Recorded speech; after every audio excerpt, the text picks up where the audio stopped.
แล้วเอาไม้เขาเสียบพอยังก็พัดเนี่ยนะ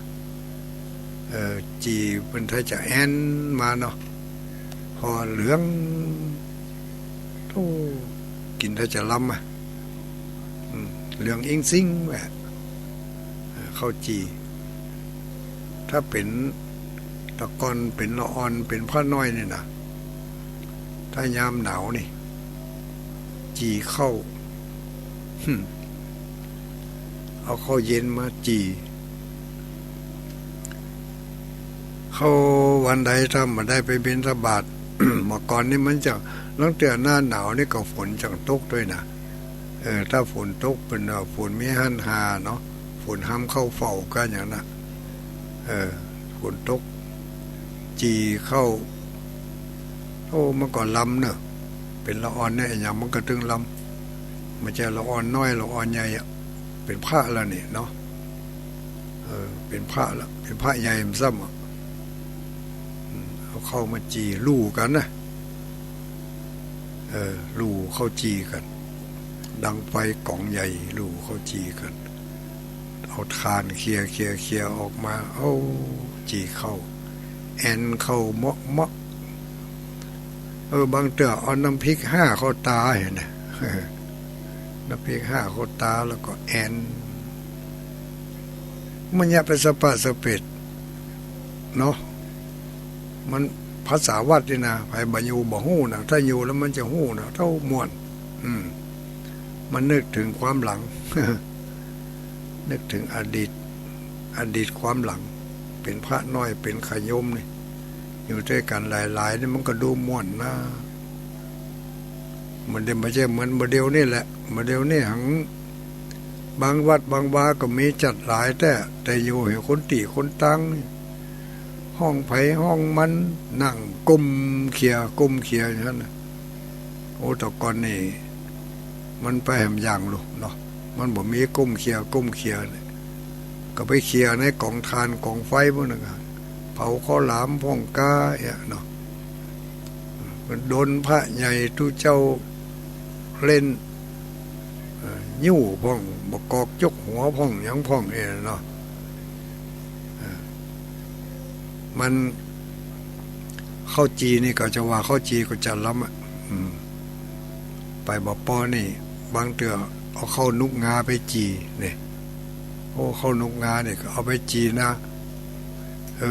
ล้ำดีลูกถ้าจะให้มันเหนียวนี่ต้องเอาไปใส่โคกต่ำให้กำก่อน เวลาอ่อนมันก็ให้นะเป็นขยมวัดนี่เป็นพระใหญ่พระน้อยนี่เอาเข้าจีเอาเข้านุ่งงาเนี่ยมันง่ายเป็นเอาเข้านุ่งงามาตานเนาะมันกินบะเสี่ยงกาอย่างกาเก็บซ่อนไว้นี่ถึงเวลามาค่ำมาแรงมาเอาไปจีพระมหันต์เขาใส่แกงเนี่ยเรียกกำขึ้นมาถมน้ำลายเขาใส่ มันม่วนหน้าวิถีชีวิตนี่ชีวิตพระน้อยอยู่ในวัดนี่สปะสเปด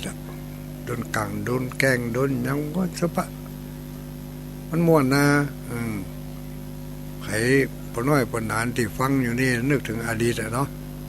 ถ้าว่าอย่างนี้แล้วนะมันถ้าใครกูค้นก็น้อยนานรุ่นเก่าว่าได้ปนานบึดโทรมาบอกเนอะ โดนกันโดนแกงอย่างได้พวกนี้นะโอ้มันม่วนเป็นพระตะกอนไม่ใช่เหมือนพระน้อยบ่เดียวพระน้อยมันเดียวนี่หน้าตำหน้าเขาบ่ฮู้จักไผนะบ้านเหนือกับบ่ฮู้จักบ้านใต้กับบ่ฮู้จัก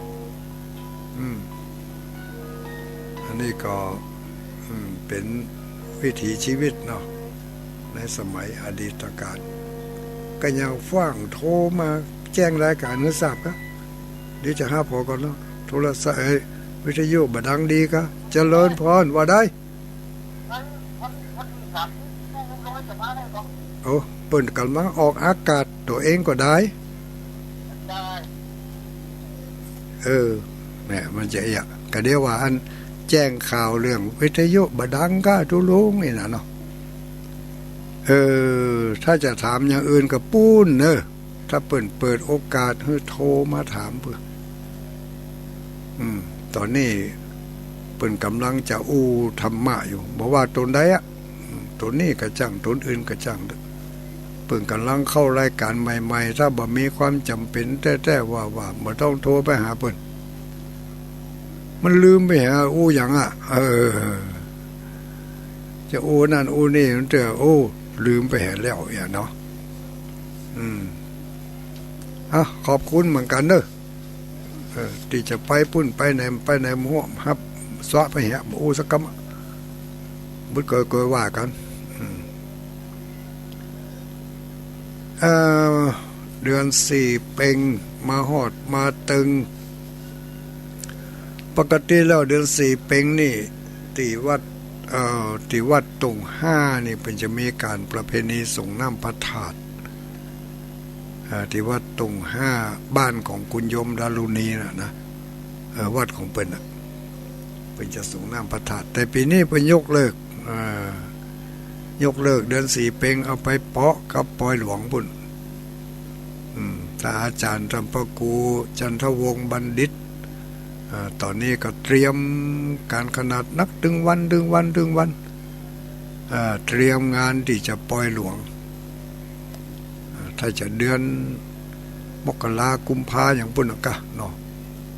ดูเหมือนจะมีสปอร์ตด้วยนะสปอร์ตของต่างสถานีก็มีเดือนสี่เป่งแต่ที่เมืองปะเป้านี่บ่มีส่งน้ำพระธาตุแต่ว่าในเครือข่ายเดียวกันนี่มีงานยกชัดธาตุงานยกชัดเจดีย์ยกชัดเจดีย์สเวดากองจำลองเนาะจำลองมันจะจำลองลอลิงเนาะอันไหนวัดอย่างลืมชื่อไปเหรอล่ะป้าสีดาบอกกับมาวัดอย่างก็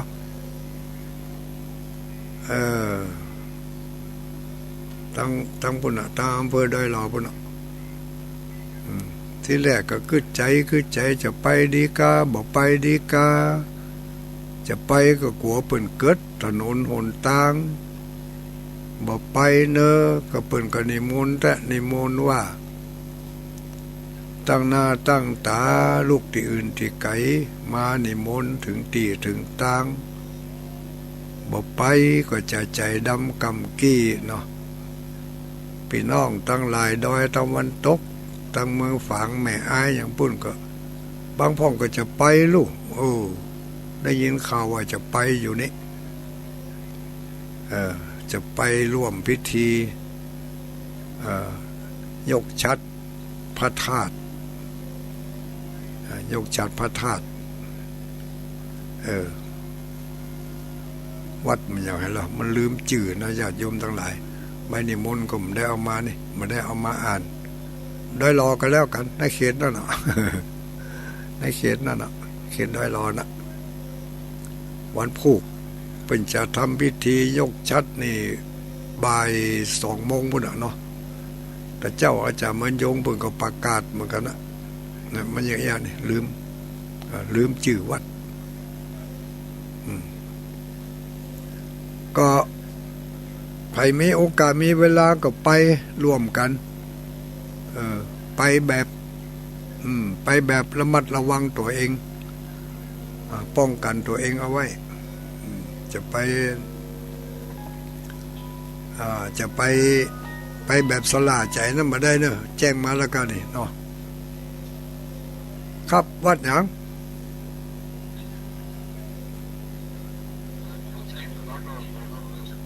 นะ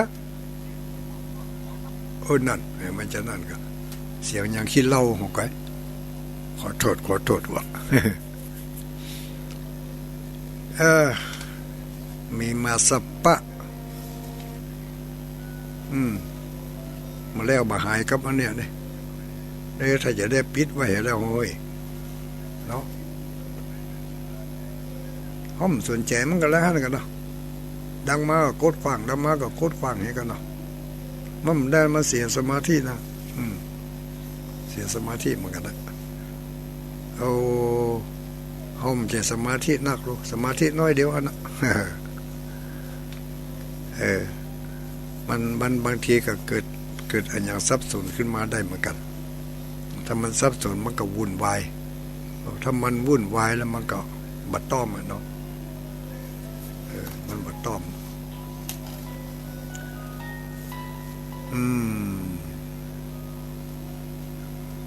ไผ่นั่นโอ้ดอยรอนี่ว่าได้วัดหยังวัดมันหยังแล้วขนาดเลยเอาเป็นอันว่าเขาจะปิดแต่เฮ้ยถ้ามาปิดเนี่ยมาได้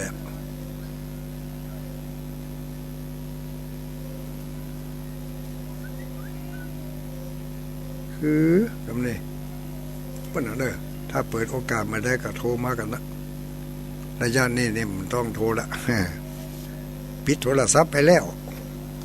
มันกวนหัวเว้ยวัดม่อนห้วยแก้วปาสิดาแจ้งมาละ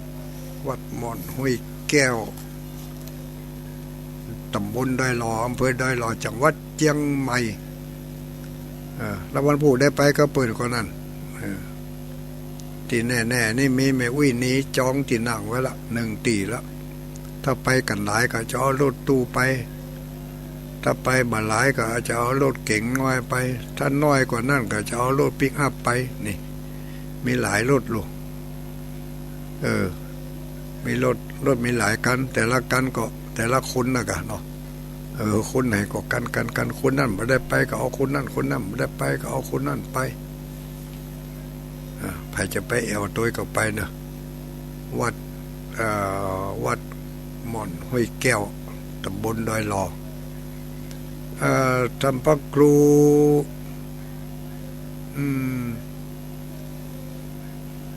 ลืมชื่อผมแล้วนะทำพระครูกันแล้วนะเนาะกัลยาณปราโมทย์กะทำพระครูกัลยาณปราโมทย์ที่เป็นจัดรายการทางสถานีวิทยุคลื่นสีขาวของหมู่เฮานี่แหละญาติโยมท่านสาธุชนทั้งหลายที่เขาไปอย่างนี้เรียกว่าเขาไปทำคุณงามความดีเนาะทำความดีนี่ก็ย่อมจะมีสิ่งที่ดีๆให้ผลแก่เขาในทางที่ดีถ้าเขากึดบทดีไปเนี่ยบทดีทำบทดี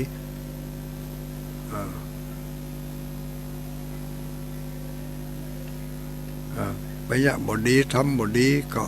ผลได้รับก็คือบะม่วนความบะม่วนอกบะม่วนใจเพราะว่าผลที่มันฮื้อเขานั้นมันได้มาจากเหตุที่เขาทำเอาไว้ที่เขาทำเอาไว้ถ้าเขา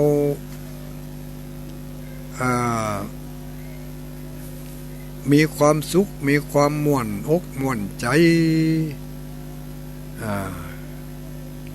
อยู่ก็ม่วนไปก็ม่วนจะจะจาพาใส่กับไผก็มีความม่วนนั่นน่ะผลที่เขาได้ทำไว้ในอดีตคือสิ่งที่ดีๆมาส่งผลให้เขาได้รับความดีอยู่ในบัดเดี๋ยวนี้บอกว่าเขาจะทำดีอย่างใดก็ตามในลักที่เป็นวางไว้ลักใหญ่ๆก็มีอยู่3 ประการที่เขาได้ยินครูบาอาจารย์เป็นบอกนะเนาะความดีด้วยการเสียสละหื้อตานความดีด้วยการควบคุมกายวาจาเรียกว่าศีลความดีด้วยการตั้งอกตั้งใจ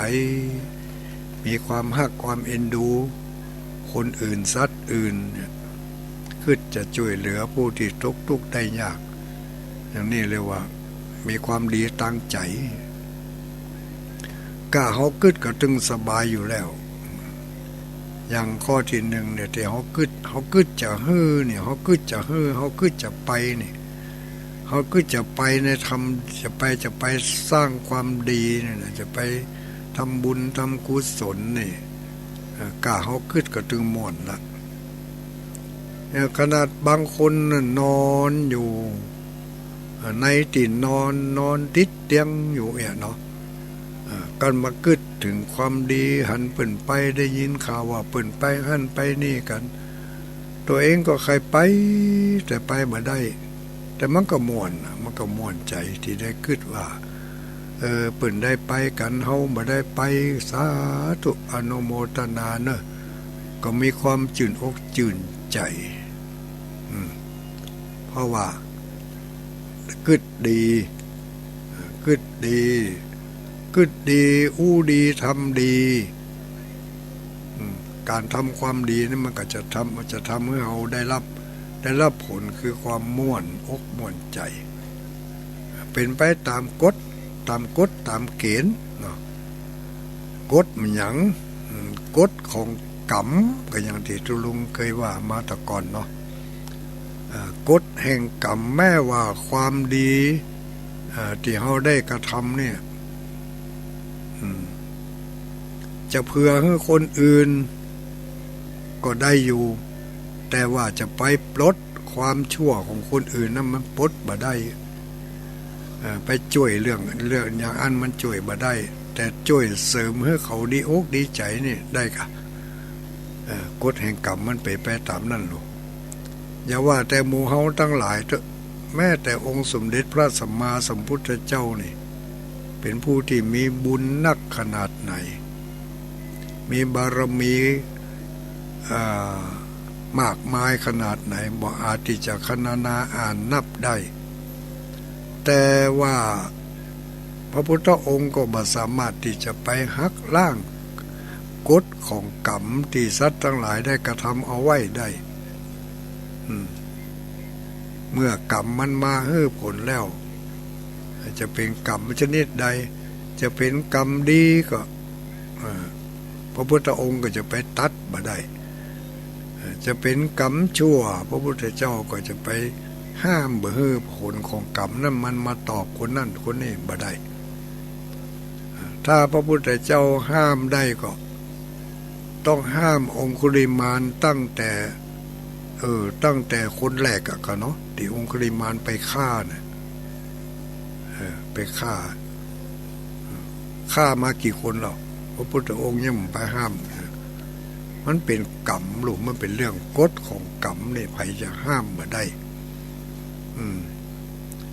ตัวของเขาเองก็จะห้ามบ่ได้ จะห้ามบ่ได้ในเมื่อ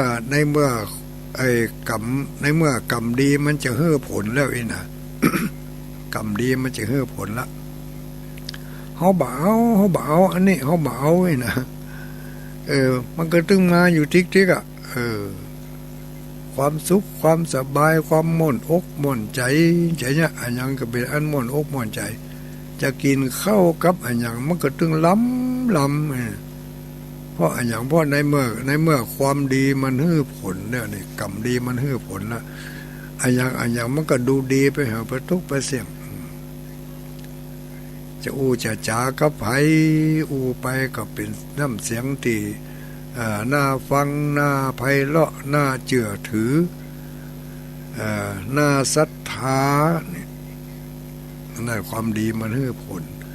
แต่ถ้าในเมื่อความดีมันบ่ให้ผลแล้วเนี่ยในขณะที่ความบดีมันให้ผลอยู่นี่จะไปทำอะไรยังก็เป็นอันลุกอันเสียไปหาประทุกประเสี่ยงจะทำอะไรยังก็เป็นอันบดีไปหาประทุกประเสี่ยงทั้งที่วังก่อนนั่นก็ยะดีอยู่นะแต่มาถึงเวลานี่ยะมันจะได้บดีนี่ญาติโยมทั้งหลายข้อนี้สังเกตได้ง่ายๆนี่เขากินข้าวกินน้ำนี่เนาะอาหารอย่างเดียวกันเนี่ยมีหันวางกินข้าวล้ำเห็นไหมอันยังกินก็ล้ำกินอันยังก็ล้ำมดทุกมดเสียง น้ำพริกบ่ได้ก็ล้ำน้ำพริกน้ำพักก็ล้ำน้ำพริกน้ำปูก็ล้ำแกงอ่อมก็ล้ำจิ้นลาบก็ล้ำผักกาดก็ล้ำมีบางว่างนะกินข้าวบะล้ำนะกินอะไรยังก็ได้กูเตือเคยกินจัดล้ำวันนี้เอามากินไม่ยังมาบะล้ำใบบะล้ำบดโอ้เบื่ออาหารกินเข้าไปแล้วก็สุมาเตะไข่อกไข่หักกันนะอันนั้นนะเมื่อความบดีมันกำลังจะเฮือผลนะมันจะยะเฮือสุขภาพร่างกายเสื่อมโทรมยะเฮือโรคภัยไข้เจ็บเข้าง่ายดีมันดีก็เป็นโรคความดันโรคความเครียดขึ้นมาแถมเพิ่มเติมขึ้นไปทิกๆเปิดช่องทางให้ความบดีต่างๆเข้ามานักขึ้นอันนี้มันเป็นผลของกรรมล่อนๆนะญาติโยมทั้งหลายกฎแห่งกรรมนี่มันเป็นกฎแห่งสัจธรรมไผที่ทำความดีแล้วอย่างใดก็ต้องได้ดีแน่นอนไผที่ทำบดีแล้วอย่างใดก็ต้องได้บดีแน่นอนบ่วันนี้ก็วันผูกบ่วันผูกก็วันฮือบางอย่างนี่ก็ต้องขจายฮือผลในปัจจุบันนี่ในภพนี้ชาตินี่เมื่อทำไปแล้วต้องได้รับแน่นอนกฎแห่งกรรมนั้นบ่มีข้อยกเว้นบ่ว่าจะเป็นคนใหญ่เป็นละอ่อนจะเป็นคนร่ำคนรวยหรือว่าจะเป็นคนยากจนคนแค้นเข็ญใจหรือจะเป็นคนยิ่งใหญ่มีเลือดยศถาบรรดาศักดิ์มีอำนาจวาสนาสักเพียงใดก็ตามกฎแห่งกรรมนี่บ่เว้นบ่ไว้หน้าอินทร์หน้าพรหมหน้ามนุษย์หน้าสัตว์เดรัจฉานถ้าถึงเวลาแล้วมันต้องให้ผลมันกันมัดเมื่อถึงความเมื่อจะได้ความดีก็ดีเลยอย่างหมู่เฮาทั้งหลายบางผู้บางคนที่กำลังนอนฟังอยู่ในเวลานี้นอนไปตัวก็เจ็บก็ปวดก็ทรมานไปตัวมาถ้าไปน้อยอกน้อยใจมันจับมันมันท่องมันติ๊กท่องเข้าไปท่องเขาจนมันลืมนะมันก็ต้องลืมไปเป็นวางก็อันเนี้ยคือมันกำลังให้ผลอยู่จังมันให้ผลอย่างเขาก็ฮับไปยินดีฮับไปพร้อมกับแผ่เมตตาไปตัวนะมันจะว่ายินดีฮับด้วยความโกรธความเกลียดหายก็บ่หายสักเตื้อตายก็บ่ตายสักเตื้อโอ้ยอย่างเงี้ยจะไปว่าให้มันเอ็นดูมันถึงเวลาแล้วเขาก็ยอมฮับไปฟังไปเอาน้ำทำคำสอนมาเป็นเครื่องมาเป็นยาแก้ฝนกินไปถึงวันนะ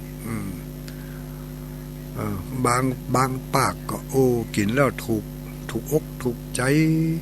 เนี่ยลืมทุกข์ลืมโศกลืมโรคลืมภัยได้เป็นวางเป็นข้าวก็เป็นการผ่อนคลายไปตัวแล้วก็ถ้าว่าเขามีจิตใจแผ่เมตตาระลึกว่าบุญกรรมบุญนำกรรมแต่งเขาได้รับผลเป็นอย่างนี้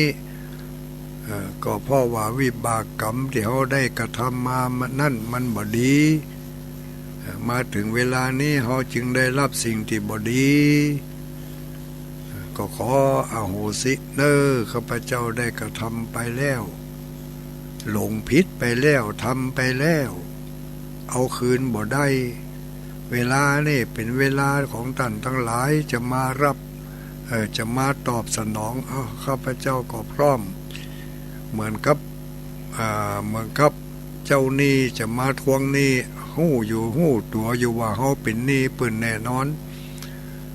ในเมื่อเปิ้นมาทวงหนี้เขามีเขาก็เฮ้อเปิ้นเนี้ยบ่มีก็ขอผ่อนขอพัดกันไปวันผูกหน่อวันฮือหน่อจะไปยะการนั่นยะการนี่ถ้าได้มาจะแบ่งฮือเนอะ ไม่ใช่ว่าเป็นนี่แล้วทำเป็นบ่หู้ซึกตัวหายต่อมไปเลยถึงบ่เหลียวหลังมาพอมาก้อยเจ้านี่ก็คือใจเมื่อใดมันจะหันหน้ามันจะบวกจะอู้ให้มันฟังถ้าหากว่าเฮามีน้ำจิตน้ำใจยอมสู้หน้ากับเจ้านี่ทำหน้าน้อยตาน้อยทำมีกิริยาอ่อนน้อมถ่อมตัวเข้าไปอย่างน้อยๆเจ้านี่ก็จะมีความหันอกหันใจบ่ขึ้นเสียงเอะอะตึงตังทำโขดทำเกียรติทวงอยู่ฮะนะกลัวบ่ได้หยังสักวันก็ต้องได้ต้องฮื้อกับไผไปลืมเนี่ยผู้สับตกสับย่านเขาใส่อย่างอีมันก็จะได้เจ้านี่กับเจ้านี่นั่นนะเขาก็อ่อนหาเข้าหาเช่นเดียวกันนี่กรรมวิบากกรรมที่เขาได้กระทำที่เขาได้กระทำไปแล้วนั่นมันเอาคืนบ่ได้สิ่งที่จะทำได้ก็คือทำดีต่อไปทำดีไปเลยทำดีทางกายทางวาจาโดยเฉพาะอย่างยิ่งทางวาจานี่แหละคนที่ร่างกายทำงานบ่ได้นี่มันจะทำงานทางวาจาทางปากมันจะปากย่อยต้องควบคุมให้ดีเนอะจะไปปากย่อยจะไปจมจะไปแซมจะไปมายังเขาเอาอะยังมาให้กินล้ำบ่ล้ำก็กินบ่ล้ำก็กินโหไปจะนั่นนะต้องไปว่าอย่างนั้นก้มหน้าก้มตากินไปแล้วก็ยะคือคนที่มาดูแลพอกอยเขานี่เบาใจเขาก็จะดูแลปัดโปอย่างดีบัดสะตกสักย่านก็จะมันมายื้อมาใจถ้าหากว่าเขาปากสวกปากกล้าเล่าขวัญคนนั่นให้ฟังเล่าขวัญคนนี่ให้ฟังนอนอยู่ที่นอนนั่นนะไผบดีอย่างใดหู้มัดที่บ่หู้ก็คือตัวเก่าแหละบดีคนอื่นบดีอย่างใดหมอนั่นบดีอย่างนั้นหมอนี้บดีอย่างนี้นะเป็นเล่ามาก็เอาไปเล่าต่อทั้งที่ตัวเองก็บ่ได้ไปหู้ไปหันกับเขาเนี่ยเสียหายผลมันมีหรือญาติโยมทั้งหลายคนที่เขาได้รับอยู่ในเวลานี้มาในอดีตการนานมาแล้วนั่นเขาเคยได้จะอย่างไหวพองเขาเคยได้ไปฆ่าปืนกาเคยได้ไปทำร้ายปืนกาเคยได้ไปเนี่ยปืนเสียองค์กะลักษณะกาเนี่ยปืนเจ็บปืนปวดกาได้ไปทรมานปืนกาอีนะผลกรรมมันจะเนี่ยเขาเป็นคนพิกลพิการรูปร่างเร็วซามบาดดูดีบาดดูงามมีแต่โรคภัยไข้เจ็บมาเบียดเบียนปลายบ่ปอบางคนก็มีอายุสั้นควันมินเนาะอายุสั้นควันมินทั้งที่บ่น่าจะตายสักหน่อยแต่ก่อนมาต้องมาตายทั้งที่อายุก็ยังบ่ถึงขาดถึงข้าวนะเนาะบางคนก็ถูกปืนฆ่าตายพ่อมการถูกปืนฆ่านี่จะฆ่าโดยตรงหรือจะฆ่าโดยอ้อมอย่างฆ่าโดยอ้อมนี่ยัง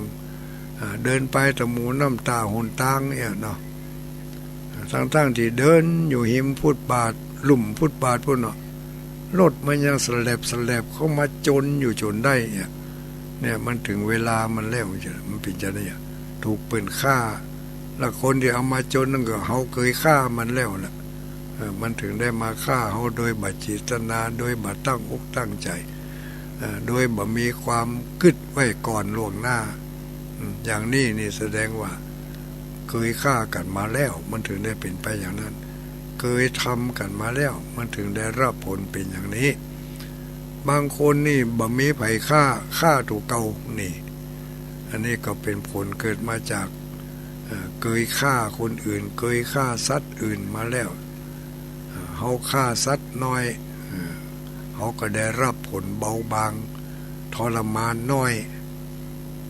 อย่างเขาเคยตบยุงตบหินเคยบุบหมูบุบแมวบุบหมาหมูเนี่ยเขาไปที่ไหนมักจะประสบแต่อุบัติเหตุ อาจจะเป็นเหตุเล็กเหตุน้อยเนาะไปต้องสะดุดหัวเม็ดตีนวะก็ดีไปคล้องใส่อันนั้นอันนี้หน้าแข้งวะก็ดีตกห้าวตกหัวตกห้าวตกโตตกตังแข้งหักขาห้านล้วนแล้วแต่เป็นวิบากกรรมที่เราได้ทำกับเขามาแล้วบ่มีไผยะสักคนเฮายะเฮาตัวเก่าเฮาเนี่ยอย่างเนี้ยบ่ได้ไปน้อยใจมันจะไปแจ้งมันเนอะถ้าเขาไปแจ้งมันนี่เขาไปเพิ่มบาปขึ้นมาแถมตัวหนึ่งนะบาปตัวนั้นมันเป็นหยังบาปตัวนั้นมันจะยะเอาเป็นคนวิการเป็นคนปากเน่าปากเหม็นเป็นคนเวลาเวลาจ่าอย่างลงไปแล้วมีแต่ผลร้ายที่ตามมาบ่มีผลดีเป็นวิบากของมันคนที่เคยลักของของเปิ้นนี่ เคยช่อเคยโกงเคยเบียดบังมันอย่างของเปิ้นนี่นะวิบากกรรมมันจะยากคนนั้นเป็นคนเกิดมายากจนตั้งแต่เกิดเป็นคนอดอยากแค้นจะหากล้าขายจะทำการอันใดก็บ่ขึ้นบ่ต้องไปโทษบ่ต้องไปโทษเคราะห์โทษโจกชะตาราศีมันต้องไปโทษผีโทษเพศโทษกรรมของตัวเก่านั่นแหละเกยยะเปิ่นมาเกยยะเปิ่นมาไปช่อไปโกงไปเบียดบังไปลักขโมยของเปิ่นเนี่ยยะเปิ่นได้เจ็บช้ำน้ำใจเกี่ยวกับวัสดุสิ่งของที่ไปเอาของเปิ่นมาเนี่ยผลมันก็มาตยให้เราเป็นคนยากคนจนเป็นคนตกละกรรมลำบากตั้งแต่เกิดจะเนี่ยอันยังจะทำอันยังก็วิทขาดบ่ฮู้จักเต็มสักเตือเปิ่นลงทุนลงหอนเปิ่นได้กำไรตัวเองลงไปก็ขาดทุนจมไปถึงกำไรหายไปถึงทุนเนี่ยผลของมันแล้วก็ไปโทษรัฐบาลนี่ไปโทษโควิดไปโทษโควิดโทษรัฐบาลบริหารประเทศบัดดีว่ายังก็ว่ากันเข้าไปนะอย่างเศรษฐกิจเสียหายหมดเนี่ยเขามีวิบากกรรมอย่างอันมามันจึงส่งผลให้เขาได้รับผลอย่างนี้เป็นมีเหตุที่จะต้องเขาได้สูญเสียทรัพย์สมบัติเข้าของเงินทองสูญเสียโอกาสดีๆไปกล้าไปขายด้วยกันก็โดนเปิ่นหักหลังโดนเปิ่นจุเปิ่นต้มเผลอๆนี่เปิ่นจนไปลงทุนลงหุ้นลงฮ้อนหยังต่างๆเขาก็ลงไปติ๊กจากที่สุดมาเปิ่นเบี้ยวเหี่ยลั่งงั่งเนี่ยบางคนไปเล่นอย่างเล่นแชร์อีกแล้วเนาะ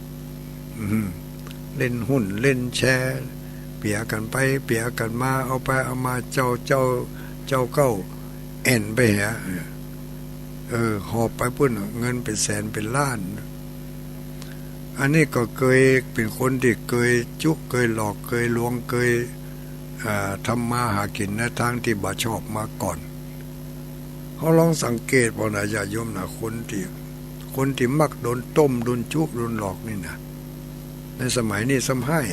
โตเล่เหลี่ยมเพลวพราวเหลือขนานับตัวบัตตันที่ตัวบัตตันนั่นเพราะอย่างเพราะมันถึงเวลาแล้วที่จะต้องได้สูญเสีย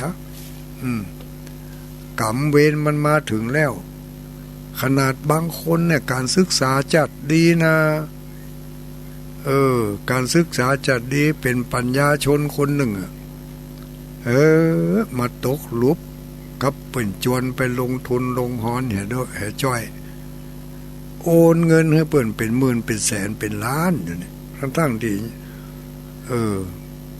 จิ้นก็บาหันหนังก็บาหันเนี่ยยอม ด้วยความอยากใครได้ก็เพราะวิบากกรรมที่เคยไปลักไปจกของเปิ่นมานะมันส่งผลมาเป็นวิบากคือเฮามีความอยากใครได้อยากใครมีอยากใครร่ำใครรวยในทางลัดเสียหื้อน้อยอยากได้หื้อมันมากวิบากกรรมมันส่งผลนะมันจะย่างเฮาขึ้นอย่างนั้นน่ะเปิ่นมาล่อมาลวงใจอย่างล่อใจคำปลอมมาล่อเอาคำจริงก็มีใจเงินน้อยๆมาล่อเอาเงินนักของเขาออกไปเนี่ยด้วยความ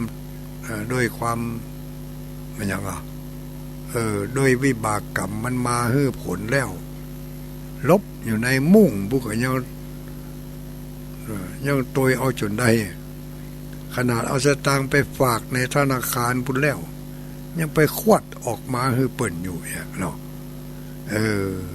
บางคนนี่อุตส่าห์เก็บหอมรอมริบมาได้จะเป็น10 ปี20 ปีหวังจะให้มีเงินเป็นก้อนเอาไว้ใจยามเมื่อครบลิ้นดิ้นตายมีเงินก้อนเนี่ยโยฮันน่ะอุ่นอกอุ่นใจไว้ละพอวิบากกรรมมันมาตึงแล้วมันจะมีเงื่อนไขมีข้อเสนอมาเนี่ยมาให้เฮาอยากให้ได้เงินให้มันนักกว่านั้นเอาไปเป็นเงินประกันชีวิตเอาไว้เป็นเงินใช้จ่ายให้ลูกให้หลานใช้เวลาคมลิ้นดินตายจัดซุบจัดซากอะไรอย่างอีโลเขาจะได้สะดวกสบายเอายืมไปลงทุนเนี่ยกำก่อนยืมไปมาผูกมันเฮือมันก็ได้มานักเหลือเก่าก่อนโอ้จะเป็น10 เท่า20 เท่าปุ่นเนาะก็หันดีหันชอบโดยปุ่นในเมื่อวิบากมันมาถึงแล้วหันดีหันชอบยินดีที่จะฮื้อนะยินดีที่จะโอนฮื้อเลยล่ะ